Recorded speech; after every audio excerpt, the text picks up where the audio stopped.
Good morning, Bucknutters. It is Thursday, July 7th, 2022. I am Dan Rubin. This is the Bucknuts Morning 5 and change. I am back after a respite. I was in the nation's capital for a wedding. Thankfully, my nephew is a Buckeye and married a Flyer. I will be back a year from now for my niece to get married. She is also a Buckeye. Unfortunately, she is marrying from someone up north. And if Ohio State loses the game this year, my speech at that rehearsal dinner will be much different than the one I just gave. I am really counting on the Buckeyes. That will be terrible. I can't even fathom that. What I can fathom is tremendous coverage today of recruiting with the best in the business. The Bill Kurelic, the Mark Porter. You can see him on your screen. If you are watching live on YouTube, Twitter, and the Book of Face, do all the likes and the stuff like that we need. If you're listening to the podcast, give us a 5-star review, etc. Guys, we are back. It's been a week for me, so I'm catching up. I guess the news of the day, Bill, you're going to have to take down that shrine in your house to Baker Mayfield. The Browns move on, and good for Baker. He's getting his chance again. It reminds me of that scene from Moneyball when they tell Giambi, they're paying you 20-some million to play against them right now. Yeah. So I think the Browns are paying Baker to come back and play against them, $20 million. As my grandmother said, rich or poor, it's nice to have money. So we will not talk about Baker Mayfield here. We will instead talk about a much more enjoyable outfit. That is your Buckeyes on the trail. Bill, when we last left off, we were talking a lot about Jason Moore. At the time, it was more of a Notre Dame vibe from some. Since I left, things have changed, and he's going to be committing soon. How optimistic should we be? Like I've said, there's been a crystal ball from yourself. Steve Wiltfong joined the fray, and my common refrain is if you and Steve have crystal balled him, there's a very good chance he's enrolled already. But I exaggerate. Let us know the latest on Jason Moore and just how optimistic we should be. Well, you missed one guy in there. That would be none other than Tom Loy, who is a Notre Dame guy who crystal balled him to kick things off to Ohio State. And I've been saying for quite some time that it's going to be Ohio State or Notre Dame. I didn't crystal ball him to Notre Dame. Some others had him there just because I knew he had his Ohio State official visit to go yet. And I thought, I know how Ohio State does on these official visits. They do extremely well. That official visit, I feel, put the Buckeyes over the top, and that's why I crystal balled Jason Moore to Ohio State. And it's last I checked, I think 4 crystal balls. Brian Doan, our East Coast guy, also crystal balled him to Ohio State. So I think everything looks promising. He will announce at 7 p.m. on Sunday. So we'll be tuning in and see what his announcement is. But obviously, the 4 of us like Ohio State in this one. Mark, he is from the same high school as Chase Young in the D.C. area, DeMatha. It's always, you want to talk about a Glenville pipeline. I'm not saying we have a DeMatha pipeline, but you certainly want to get some fuel from that spot. He is also of great bloodlines. I always say this. His brother was, if you watch the NCAA tournament, his brother was the leading scorer in Villanova who tore his Achilles, that everyone remembers. So you're getting a guy with some athletic pedigree and some great traits. Do you see him as long-term defensive tackle, defensive end, or just throw him out there and let him do what he does? Yeah, I think you throw him out there and let him do what he does. He was so versatile on film. And to back up a step, I think some of the best films I broke down this year were from the defensive end position that Ohio State has offered. They've offered some truly freakish-looking defensive linemen, defensive end guys with an edge presence, and this was one of the best they've offered. He had the versatility where he could line up an end, play 5 technique, come off the edge, go inside. He has a big body that's long. On his film, he pretty much dominated from every aspect of the game, but definitely one of the best prospects Ohio State has offered. and keep this in mind, he plays at DeMatha, which plays, as good a schedule as you can possibly play. So in terms of quality of competition, there's no question there that what you see on tape is likely to transfer. Let's talk about another couple of guys. Most of the questions on here that we've gotten this morning, Bill, are about Troy Bowles. I'll throw one up here just for ha-has. But, originally I think there was are we going to get Troy Bowles or Tackett Curtis vibe? Obviously, there was a time here recently where I really thought Bowles was kind of out of the mix. Then he came and visited, did a top 3.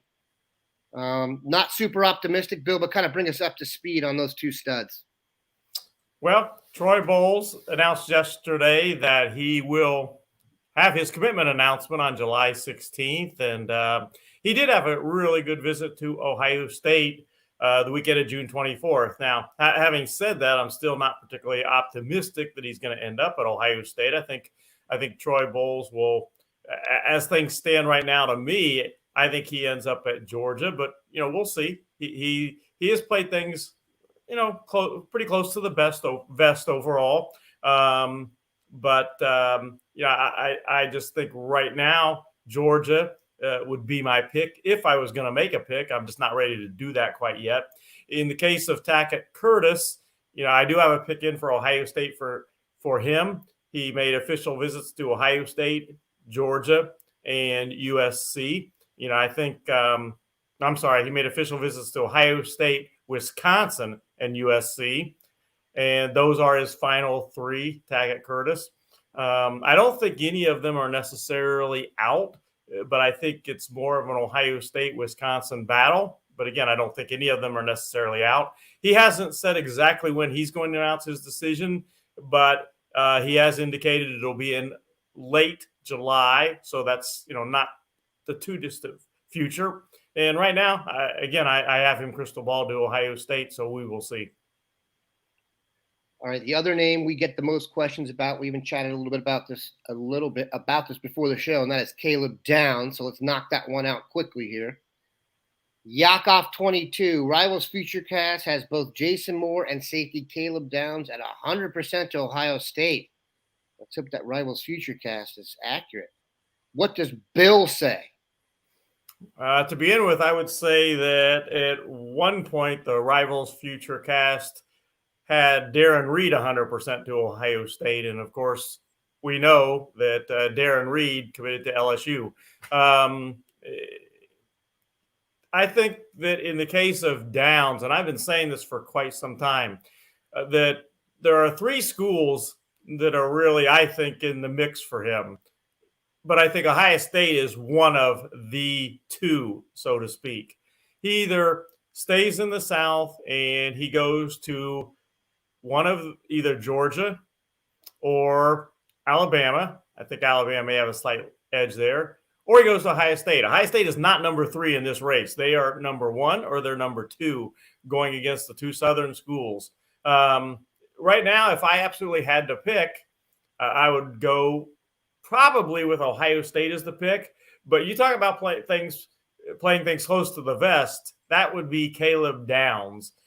He has really done a good job of playing it close to the vest. And I've got some sources in Georgia that are great sources that they do not know where he is going. That it could be any of the 3 in their opinion, and we'll see. But if I had to absolutely make a pick right now, I would probably go with Ohio State for Downs. So Downs having those 3 schools, I guess when it's Georgia, Alabama, or Ohio State for you, you can have as much leverage as you want. You're basically the Kevin Durant at that point of college recruiting. Mark, you've seen Caleb on tape, and we've talked about it, but you feel he backs up the hype?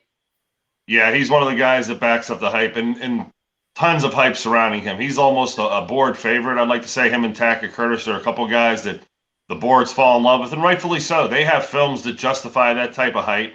They're the type of players that get fan bases excited to get. They think those guys can come on the field, make a difference, make splash plays that aren't in the normal routine of your daily grind. I mean, that really make the crowd go wild. And Downs does all that stuff. He's versatile, versus the run, pass, physical. at safety, he brings it, as you would say. And he's the modern type of safety too. I don't think he's not Roy Williams from Oklahoma back there. You know, he can cover, he can play the run. Go ahead, Bill. And if they do get downs, you know, if you look at that group in the secondary that Perry Eliano and Tim Walton have recruited, that's a tremendous group. If they happen to get downs, they will have 3 safeties in Caleb Downs, as well as Malik Hartford from Westchester, Lakota West High School, who I think is just a missile. I think he's really good. And then they have Cedric Hawkins from Florida. You know, that would be a tremendous trio of talent there to go along with the 4 cornerbacks they have. And, you know, they have the 4 cornerbacks they got were all top of the board guys that they really, really wanted, and they got them all. So, you know, you look at that group, it's just a tremendous group. If they can add downs to it, you know, you're looking at just a super haul in the secondary for Ohio State. Also nice to see newer guys on the staff hit the ground running and show they can trade punches on the trail, which is obviously happening and in great fashion. Yet we all have our veterans like Larry pulling it off as well. All right, we're going to take a quick break here for the podcasters and come back because we've got so many good questions that have basically are hitting on all the topics I had anyway. So we'll take a quick break and come back. Okay. And there's your break. Okay, I'm just going to start knocking out these questions, and they are good. Both of you guys. We'll start with Bill, and then we'll move to Mark. Bill, Yakov 22 is on fire today. Do you think with the coaching change, I assume he means the addition of Justin Fry, with the coaching change, Ohio State's fortunes with highly ranked out-of-state offensive tackles may change, meaning will we have a better chance to recruit big-time offensive linemen outside the state with Justin Fry in charge? Yeah, I think that it can happen, definitely. And in fact, it can happen sooner rather than later. Because right now they have a great tackle that nobody's talking much about because he committed so early. And that's what happens when you commit early. Sometimes you don't get as much talk just because you committed early. And that, of course, is Luke Montgomery. I mean, he is an outstanding offensive tackle, and that's exactly what they are planning to play him at. They've told him tackle. They haven't told him right or left necessarily. He kind of feels like it'll be left, but they've told him, Justin Fry has told him he sees him as a tackle. And the kid looks great. I mean, you know, Mark will test this. We saw him at camp at Ohio State, and he just looks great right now. He's 6'5". He's 275 pounds now. Does not look. I mean, he looks good, not sloppy. Mm-hmm. So they got one outstanding offensive tackle. If they can finish it off with Olas Alanen from the East Coast, who they have a very realistic chance to get, and then Miles Walker, who I have crystal ball to Ohio State, that will be an outstanding trio of offensive tackles. If they don't do it this year, I think they will next year, but they've got a real chance to do it this year. Mark, anyone in state that we should really be focused on for that position? You know what? 23 is pretty much done. And just to reiterate what Bill said about Luke Montgomery, of all the guys that Ohio State took, Luke Montgomery's the guy who stretched out from the last time we saw him. That's the best way to put it. You just looked at him and say, oh, he hit a little growth spurt there. Maybe that's why they're leaning towards him at tackle. They see the length is now there. He's always had the footwork, athletic ability. The Bucknutters question about, like, will Justin Fry be able to recruit on a national level? I'm just going to reiterate exactly what I said last week when Dave Biddle was here.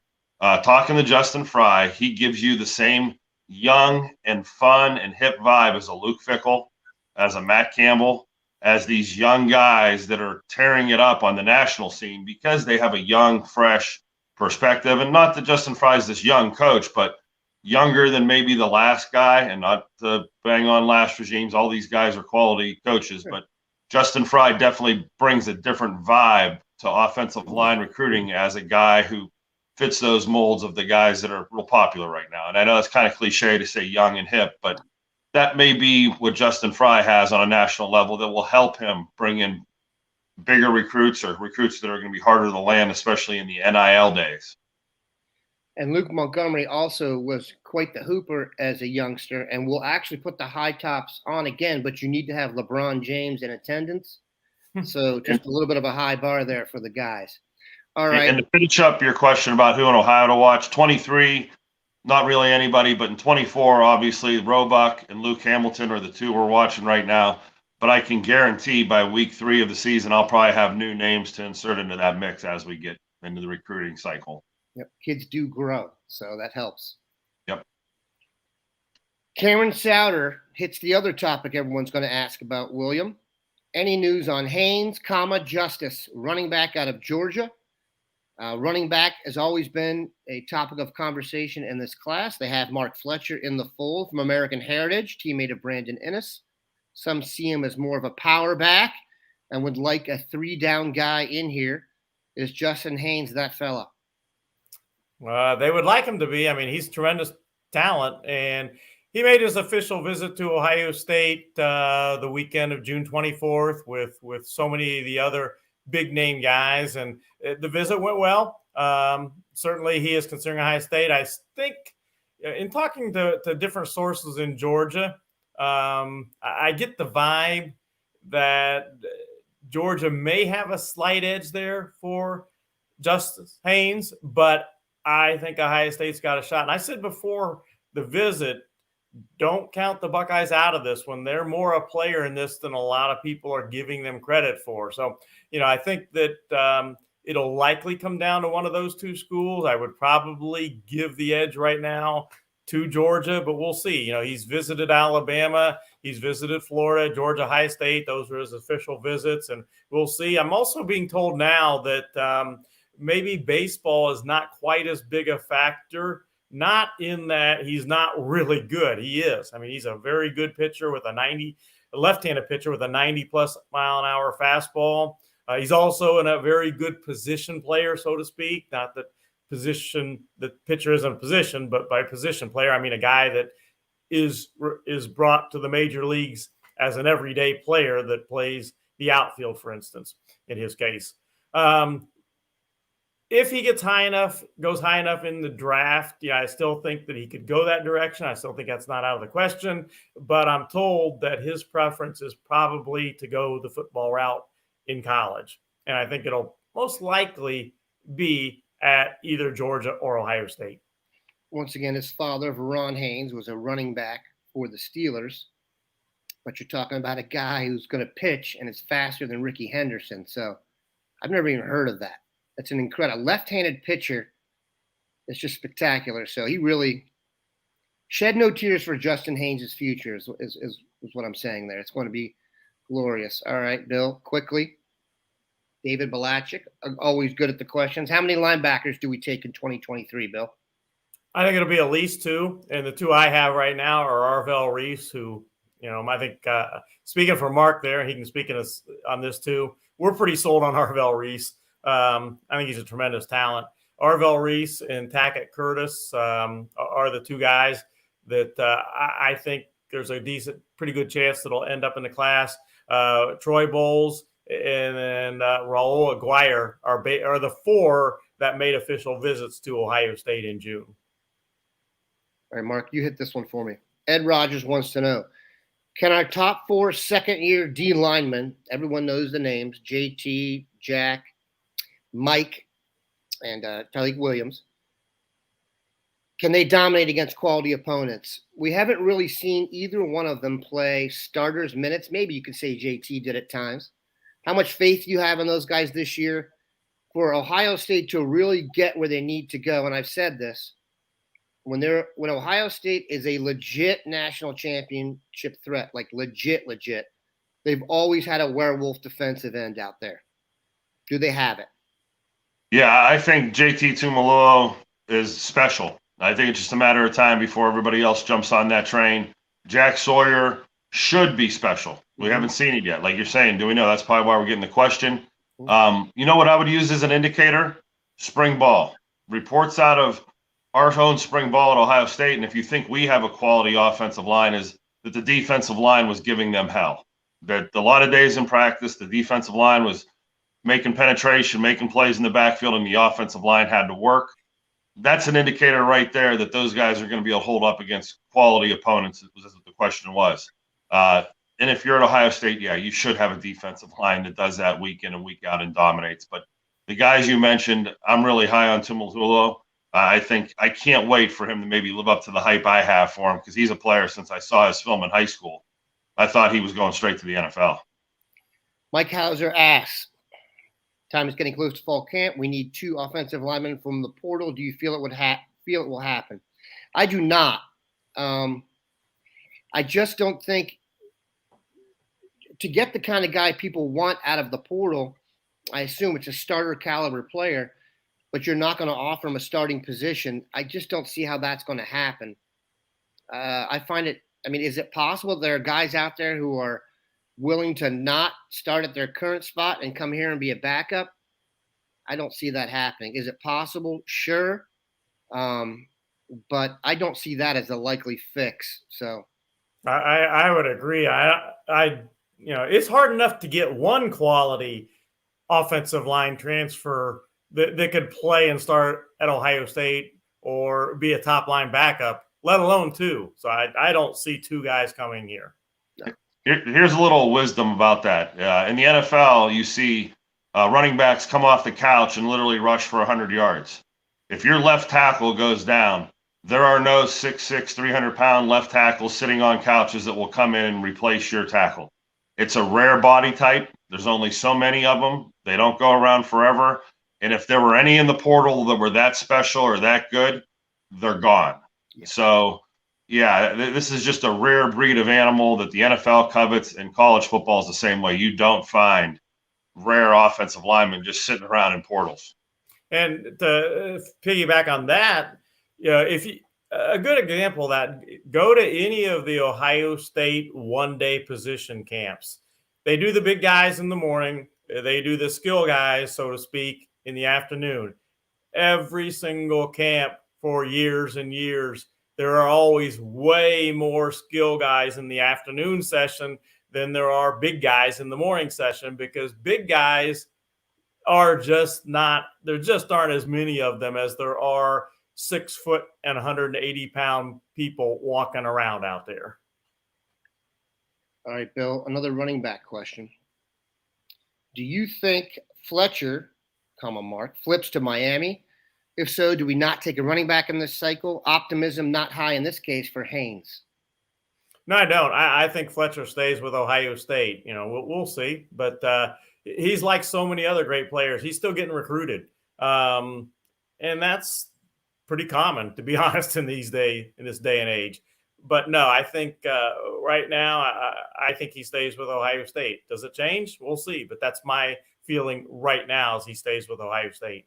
I think what you might have to watch with Fletcher and Miami is Miami's going with the NIL route, I'm starting to read, and they're going to start buying guys. And here you go. Will that happen? Bill said, these guys are always being recruited. This is a different kind of recruiting you're seeing right now. Like, I'm sure Miami, the first thing they said to him is, what did they give you? And his answer was, what do you mean, what did they give me? And their answer is, well, here's what we're going to give you. And now we're recruiting on a whole new, level. And here's what Ohio State will say to that, and you hope it's good enough. What we give you is what's going to happen in a year. Travion Henderson is going to go in the first round of the NFL draft, and he's going to make way more money at that point than you're going to get right now. Plus, you're going to get your NIL money once you come here and perform. So you're going to get it double. You're going to get it because we're going to develop you into the next Travion Henderson, for instance, and you're going to get your NIL money for your performance here as well. But my family needs gas money this week. And that's what they have to decide. Exactly right. It's, that's so, yeah, just to play the devil's advocate, that's what these kids are going to go through in this new age of recruiting. Yep, no question about it. Yeah, but here's the only thing I'll say to all that, and this is the one aspect of this we haven't seen yet. None of these kids have played after getting publicly paid yet, and some of them aren't going to play well. And that's going to have a negative effect in the media. I can just tell you, as a sports writer, we used to have a policy. So if a guy runs a touch in high school, if you throw a touchdown pass, you don't mention the corner's name. Okay? Because he's a high school kid. In college, you may mention it. In pros, you hammer him for being beat. They're going to start to get hammered. Okay? And the kids that have signed for a bunch of dough and don't have a return on that, that's going to have a negative effect. And I can tell you this, and Bill can speak to this too, as other sites have popped up over the last 15 years. There's usually a heavy investment in those sites in the very beginning. After about 18 months, the return on those investments isn't quite what they want it to be, and things change. So let's get over the first 18 months of this and the new money that's been pumped in there. When people start to see a lack of return on their investment, the money doesn't stay as green. So one thing you're going to see at Ohio State is because they're recruiting at the very top of the top, their hit rate's going to be higher. So these middle-leveling schools that are trying to bust kids in, I think their hit rate's going to be lower, and we're going to see things flatten out. Once again, I say this every time we talk about it, Ohio State, this has not affected them one bit, in my opinion, so far. Until they get knocked out of constant playoff contention, I'm not going to totally worry about it. All right, let's ask one more question and get out of here. Oh, I'll do it like this because it's on here about 4 times. Bill, the latest on Matayo Uiagalelei, who is soon to be, and if he's not already, the most popular recruit on the board among the Nutters, I might add. Well, it's going to be a little while, folks, before we find out anything about him. He's not one of these guys that took most or all of his official visits in June and will make a July decision. And unless something changes, and I don't expect it to, that's not going to happen. He's been to Oregon, he's been to Ohio State, he's been to USC. He's got 2 official visits yet to go, and right now the plan is for him to take those 2 official visits. We'll see where they end up to. Where? He hasn't really said where exactly they'll be. He hasn't scheduled them yet, so we'll see where they end up. But I do expect him to take 1, if not 2, and I would not be at all surprised if he's one of these guys that takes it down to December and signing day before he announces. Now, he hasn't said he's going to do that. I just feel that this could be a situation where he does that, where he decides that late. Right now, I still like where Ohio State stands overall. I feel again, I'm not even close to putting a crystal ball in for him right now because, again, he's only taken 3 visits, and I think he'll take at least 1 or 2, and I think it's going to be a while. But if I absolutely had to make a pick for him right now, I would probably go Ohio State. And, we did the waiting game for JT, and that worked out. Mark, you spoke on him. I'm stating the obvious here, but in your opinion, Mateo, worth the wait? Yeah, definitely. Like we just said, you don't find guys that look like that very often, that have that strength and power. You wait on those type of guys. You covet those type of guys, and you're crushed when you can't get them, because building your defense and offensive line is what's going to take you to that Final 4 every year, that Final 2. And guys like this in high school, you have to land them. And it's funny because, Ohio State has proven that they can get the quarterback and the wide receivers as much as anybody else. But like you said, it's going to be the defensive linemen, in my opinion, that kind of tell the tale. Our tale is done here. We appreciate it. I think this, if I'm looking at my numbers correctly, this might be the most watched live show we've had, and we appreciate that. Stick to the site. We'll have updates all day on everything good. Appreciate these dudes stopping by. Have a good one.